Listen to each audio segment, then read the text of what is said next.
Harvey, this has been such a fun ride watching you on What We Do in the Shadows. And I'd love to know if you had any idea of the arc of this character at the very beginning.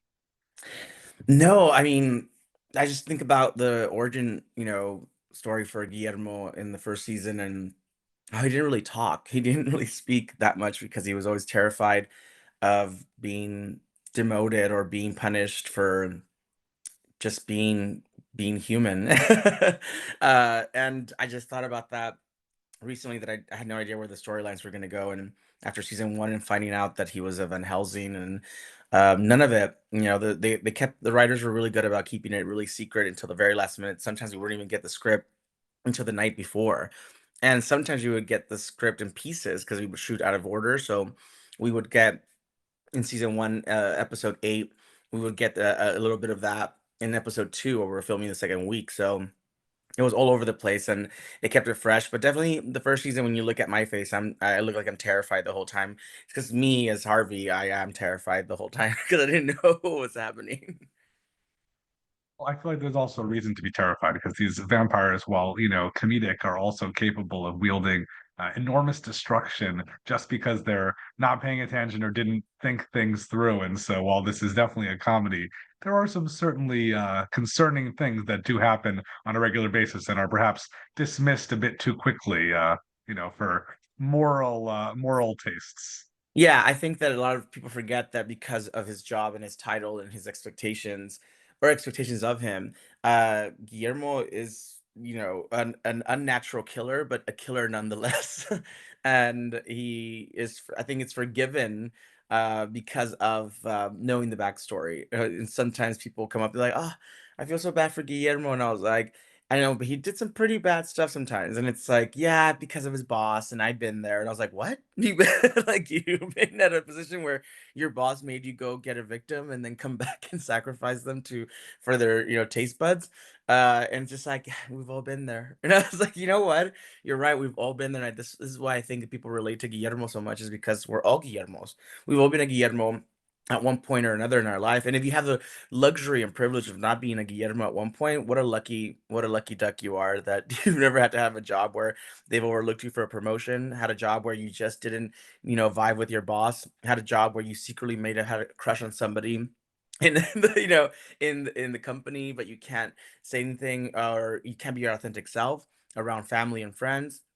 I think we've all been a Guillermo at one point or another, and that's why it resonates with the fans and the audience so much. You enjoy Guillermo's corporate stint in the last season or so.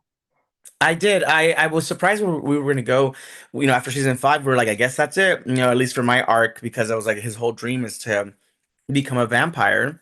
And so I thought it was really interesting that we were taking it to a place where, the workplace, where it was going. And to be, completely um honest, we had already planned out 6 and 7. So we had 7 seasons kind of planned out. And I was looking forward to where they pick up in season 7 as well.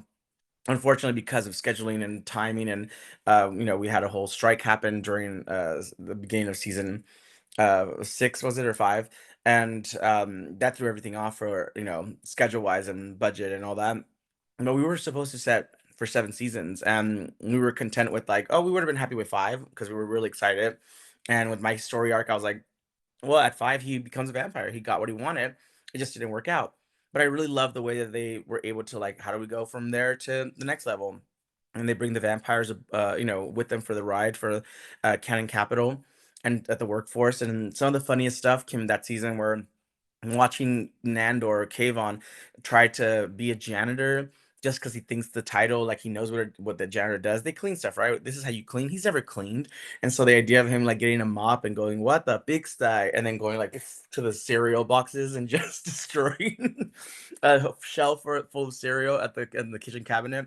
It's one of the funniest things I've ever seen in person, and I just think that the comedy is just this group of actors are so great at what they do that um you could put them in any scenario. This show could have ran for another 20 years because you can put these characters in any scenario, and it's just they are so good at what they do that they can make anything work. And we did, for as long as we could. And then Who knows what the future holds? But for the time being, I'm really content with like having worked with such talented actors.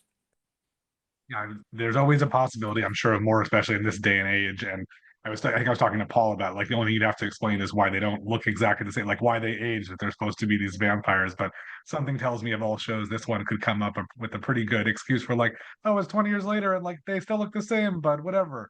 I think that Yeah, would be very, very entertaining, which is sort of why I wanted to ask you about this theoretical season seven. But I'm also hoping that those ideas are being held on to for like an actual season seven or movie or something at some point. I mean, I hope so. Kevin and I have been talking like we would love to do a spin-off. Kevin and I have such great chemistry that we've bonded so much over the last 8 years of our lives together, really, since the pilot and everything. And now knowing him and being part of his life and him being part of my life, it feels natural and almost unnatural not to be with each other since he lives overseas. But we talk all the time. I see him, and it's just. I think that we would love it. We were like thinking about like we should do something, and we're in the talks of doing something together. That we're like we should do something together, and we're always trying to think of ideas, what would be best and whatnot. So we are having those conversations all the time, and we've said it before, and like we would do a spin-off, in a heartbeat because the adventures that they could go on, especially when we saw them go together, to Nandor keeping his word and going down to the built-in cave, basically. And we could see them be like, crusaders fighting crime, solving mysteries together. Uh, the new version of like Batman and Robin kind of thing. You said you wanted to be a vampire as much as Guillermo did. I think I wanted Guillermo to be happy. I always wanted him to be happy. And I felt that sometimes when I would read some of the storylines, I was like, oh, this poor guy, just give him a break. And it's just the human struggle, that he would go through, and top of the dealing with like having a secret kept from his family, his sexuality, his job title, trying to provide for his mom as much as he can for being a single, she's being a single mom and he being an only child. All those things I could relate to in a way that I was like, it was human to want to be better and want to do better in life. And sometimes just life was throwing him curveballs and bat wings.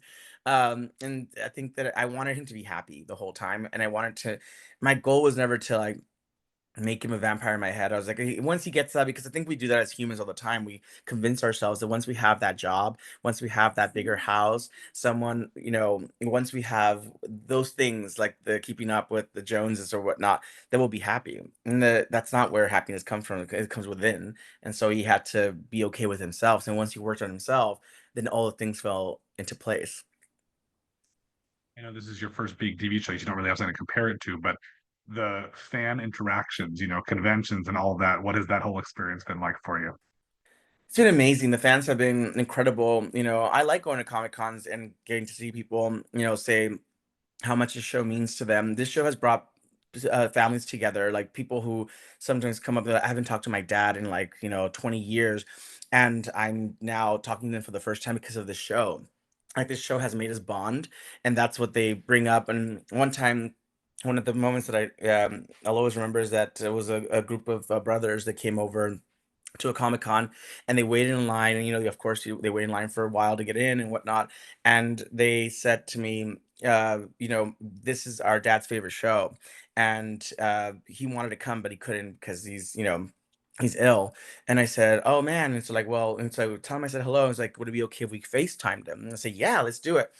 And of course they FaceTime, and their dad was in hospital bed and pretty bad shape. And it was as they were holding the phone towards me, and they were in the back of the phone, and I could see the dad just smiling because this is someone that he saw on TV and whatnot. And behind the phone were these two sons who were just crying. They were just crying because they could get this message across to me. And I don't know what happened with that man, but it looked like it was pretty dire. And it was just these two boys who came all across. They drove like 8 hours to get to this Comic Con just to pass this message along from their father that they had shared and bonded these moments with. And it just stayed with me. And those are the moments that really remind me that like by doing what we do, the comedy that we do, we're giving someone an escape, a little bit of a dose. We're not physicians, but in a way, laughter is a great medicine, and I'm just glad that I could provide even the smallest ounce of that, prescription. Would think that this is a role that will follow you a lot for your career, but you're already quite busy. What do you have coming up next? And do you feel like you're going to do stuff a lot like Guillermo, or that this is sort of you're moving on to more confident, well-respected leaders who are, abusing their employees and familiars and all that? Yeah, I like to, I think Guillermo will follow me, and I will gladly wear that badge. But I have been doing different roles for the same reason that like I've been getting offers to do roles that are very similar to Guillermo. I got an offer to do a film last year that was very much the straight man like Guillermo, and it was supposed to be the love interest opposite of Billy Lord, and I was just like, I kind of want to play this character because they have the name of the movie is That Friend, and it's about a friend who everyone has one. The one that goes too far, it's too crazy. And they wanted me to play more of the tame role in it. And I said, how about if I play that role, the other role, that friend? And they were like, oh, really? And they're like, yeah. I was like, because that's something I can do, but it's also something you haven't seen me do and whatnot. And they agreed, and that was, I think, the best choice. And then I recommended my friend for the other role. And, I think it's great. So it's one of the projects that I've worked on. It's coming out later this year or next year.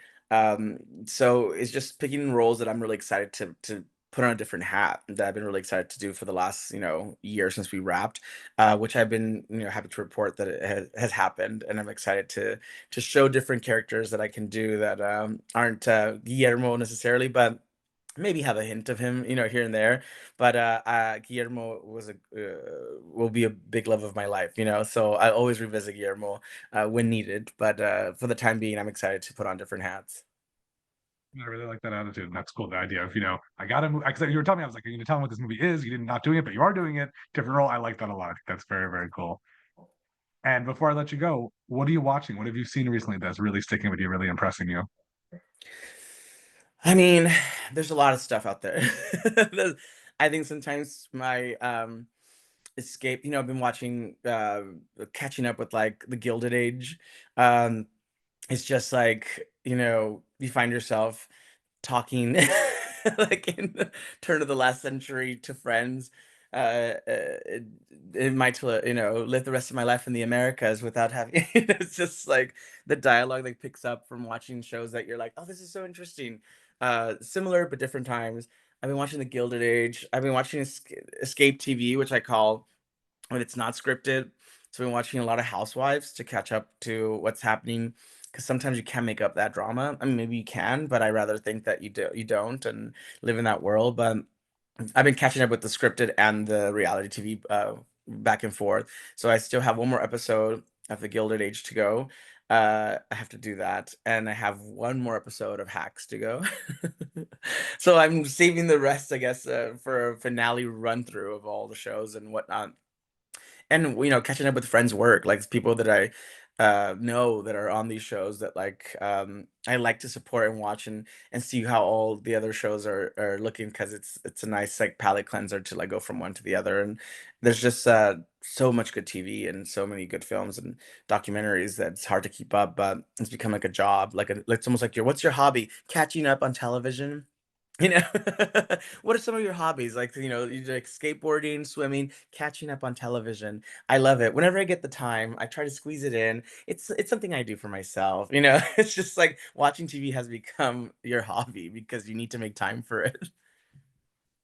Oh, I really like that. I appreciate your positive attitude, support of your colleagues, and just general great energy. So thank you so much for taking a few minutes to talk to me, and can't wait to see the different roles you take on next. Thanks, Abe. It was good talking to you.